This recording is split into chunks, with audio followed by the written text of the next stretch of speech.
Greetings, citizens of Earth. Hello, my name is Kashi Vai. Welcome to These Forbidden Fruits. So, I did it again. I got all emotional. I got into my bag, and I just started spending all of this energy, all of this chaotic, nonsensical, back and forth energy with someone whom I don't even give a damn about their opinion. With whom? I was spending a lot of energy on someone who I don't respect their opinion. I mean, their opinion, their decisions in life have been like, bro, do you got an entity on you? Like, do you have like some sort of demonic force fighting you to see clearly what you've made clear that you've seen clearly for the past fucking 3 years now? What is there an addiction here, my brother? Like, we go over the same shit over and over and over again, and you still forget what's right and what's wrong, how I'll be treated and how I refuse to be treated. And we both know when you're gaslighting me and trying to blow up my head, you know, gassing me up, getting me all, ooh, yeah, you know, but it's not with, like, positive, like, you're doing a great job, and, you know, I'm really sorry, and I really want to help you more, and blah, blah, blah, blah, blah. It's with this whole, like, oh, my gosh, poor me, you're not doing it right, so it doesn't work. Poor me. I'd be able to love you if you were just accepting of my flaws. Poor me.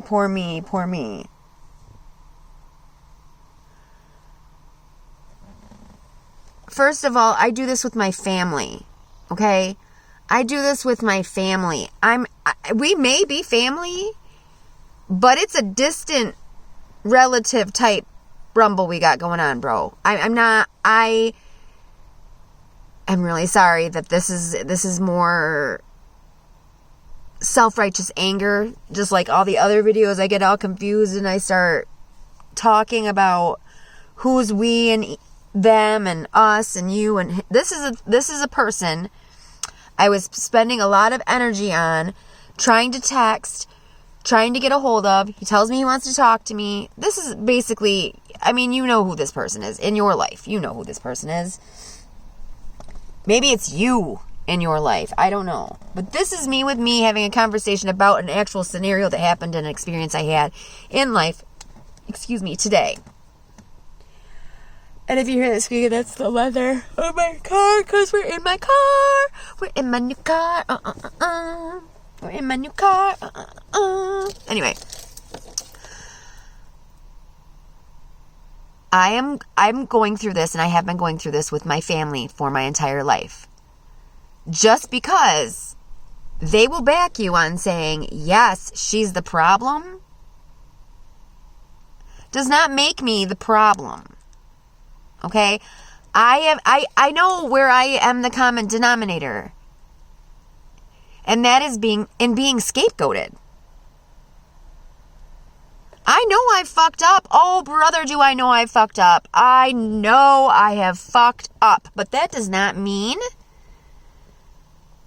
that the fact that I don't want to come and stay with you and watch you slowly die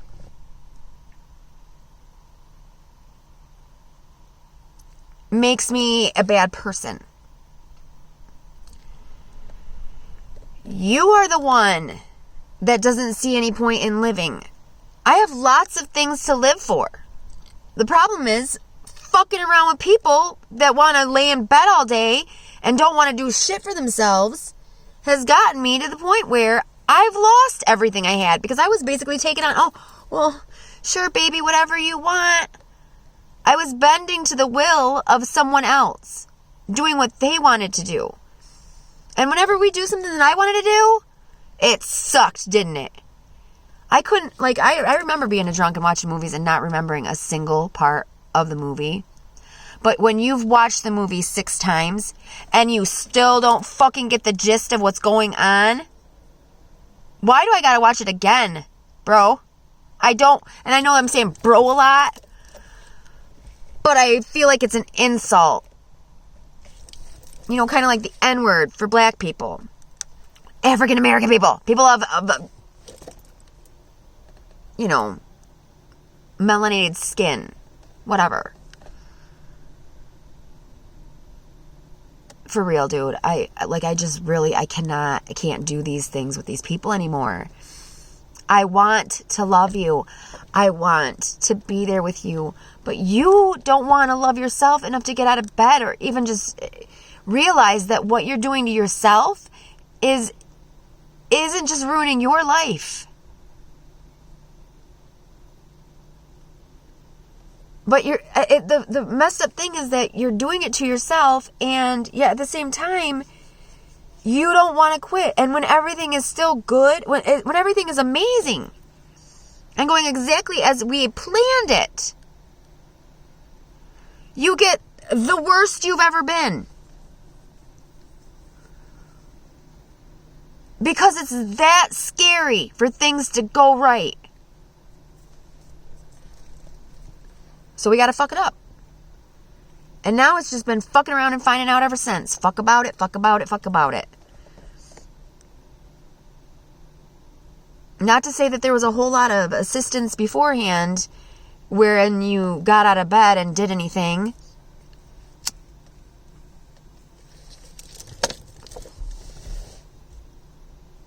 I can't be told stories by people anymore.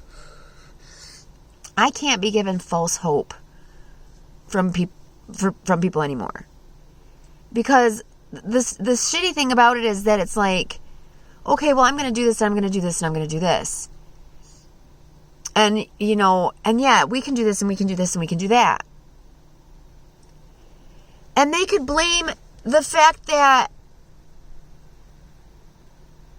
you know, they slept on their elbow funny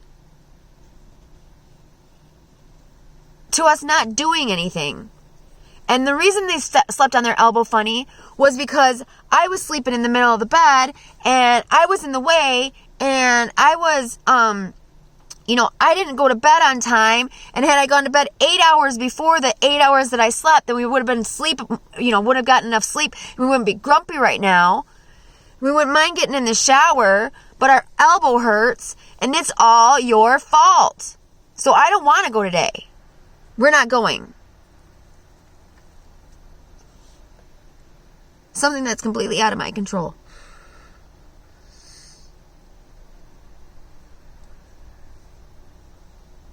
The way that other people handle the little shit, let alone the big shit, tells you a lot about that person.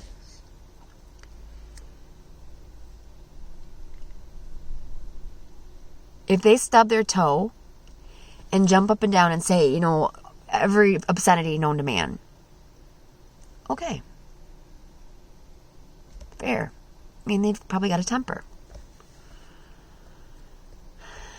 If they stub their toe and say, ouch, oh, I'm glad I got feet, oh, they probably don't have a temper. If they stub their toe and scream every obscenity in the book and then throw a bowl across the room and then run to the other, you know, and then when you say, geez, are you okay? And then they scream at you, no, I'm not. And then they run to another room and slam a door. And all these theatrics happen.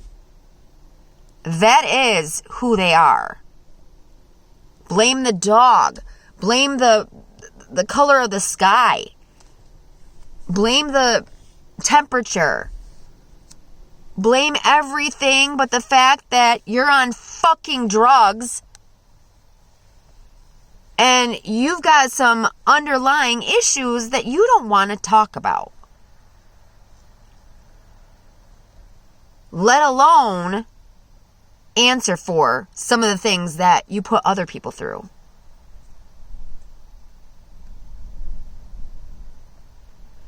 And whether it's something that you don't want to answer for or something that you don't want to accept within yourself, like you went through it, it's okay. It happened. And you know what? If you are now coming out of the closet because of the way you realized you felt when you were a child. What in the hell is wrong with that? Everyone accepts that. Everyone. And if your family doesn't, well, shit. How often are you around your fucking family?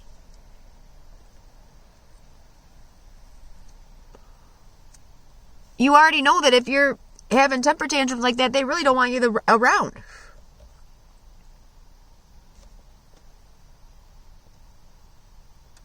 The dog didn't stub your toe, bro.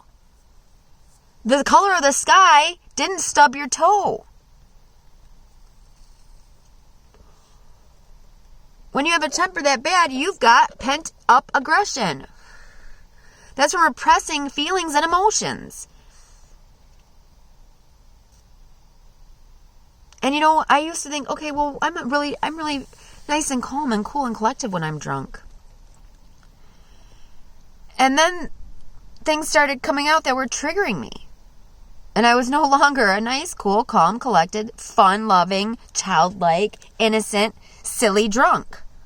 I was an angry, no more nonsense kind of person. I wouldn't tolerate anything from anybody. And then I would neglect people because I was so sick from being so fucking drunk so fucking often. And I say fuck a lot. You don't like it? Find somebody else to listen to. I don't care.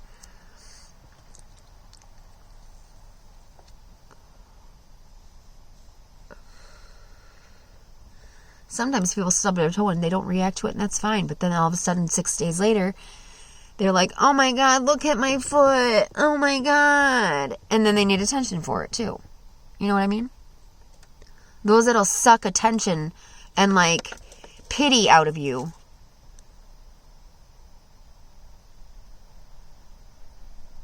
Over a fucking stubbed toe. Or the color of their walls. Or the type of wood they're going to use in their brand new chest of drawers. I don't know why I said it like that. Like, you're supposed to feel bad because they don't have control over what kind of wood they're going to have for their brand new chest of drawers. Oh gosh, I'm so sorry for you. What you should be bitching about is the fact that you don't have control over anything in your life, let alone the fucking chest of drawers. And that's why you need pity. It's just like people need to be the hero.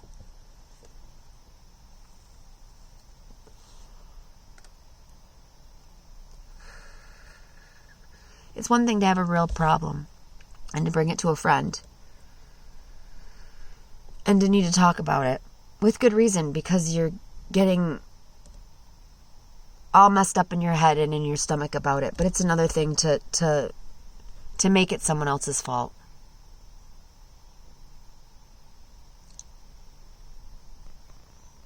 Now you can tell them what someone else did to you, but don't leave out the part of, don't leave out what you did to them. Venting to friends is fine. But, even withholding your side of the situation, it's pretty much a lie.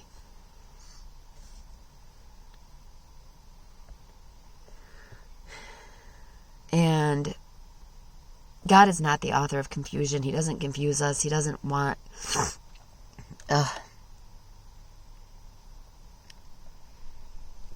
Everything is in plain sight.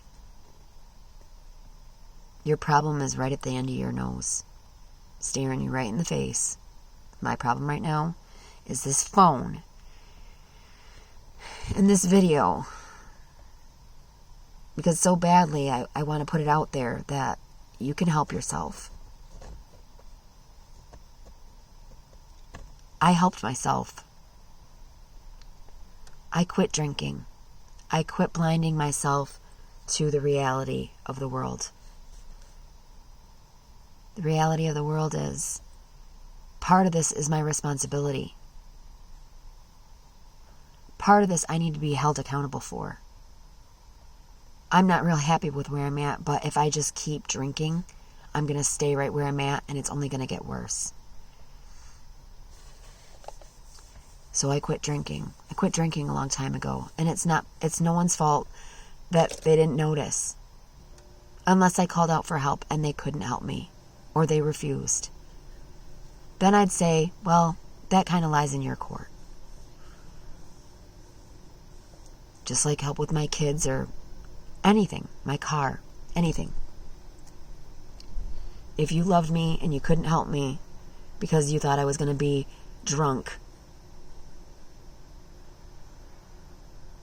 or you helped me, or I needed help and you couldn't help me because you thought I was going to be irate and be the same person with that same temper, that's not me. I want to have a conversation. I want to be able to get a little loud, and I want to be able to have the person on the other end of that conversation swallow the information I'm giving them, because I'm telling them how they hurt me, usually. Or I'm telling them about how I've been hurt, like I'm doing right now with you. With me. With this recording. I don't want to be dealing with people who want to deceive me. And even if that is just about drinking alcohol.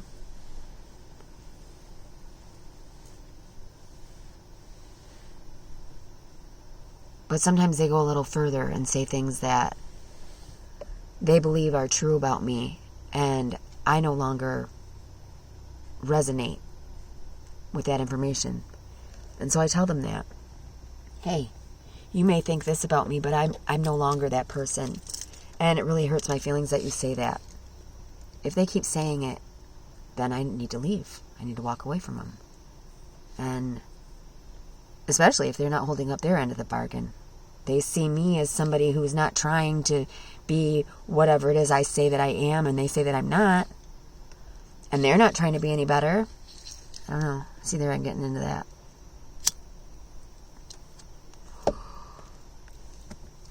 Confusing mishap. All over again. And I don't want to do it. I don't want to do it. I don't want to have to prove to someone who knows that I'm not there to hurt anybody. I don't want to have to convince them that I'm not there to hurt them.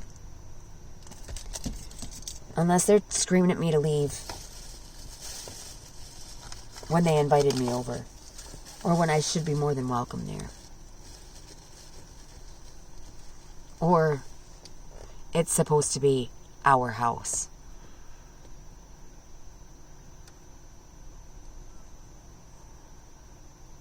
And I'm not going to be convinced to stay by getting smoke blown up my ass and told what a great person I am. Either. Because that's not the way that we behave. That's not the treatment that I see from you. Even in regards to you. You know? I'm doing my best to be loving of others. But I need those other people to reciprocate it for themselves even. Just love themselves. So I'm not getting all of my energy drained by either, empathizing with their anger for something else, or with their sadness for something else, or being their target. People need to be able to listen and actually listen and understand that, hey, being your sounding board means that you have to be mine as well. Because you've taken my energy. Now I want it back.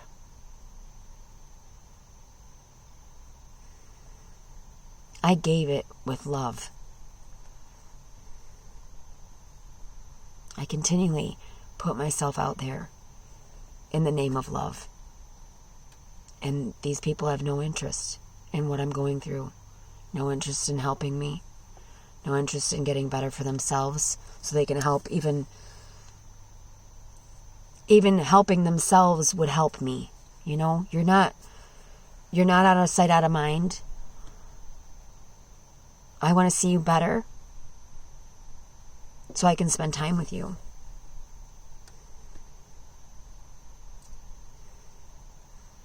But getting better isn't a 5-day stay at a rehab. And getting better isn't a 4-day, sobriety mission. When it's really just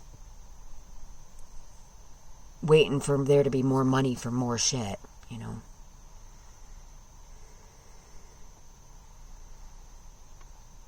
Because a lot of times there's recuperation in those 4 days of sobriety.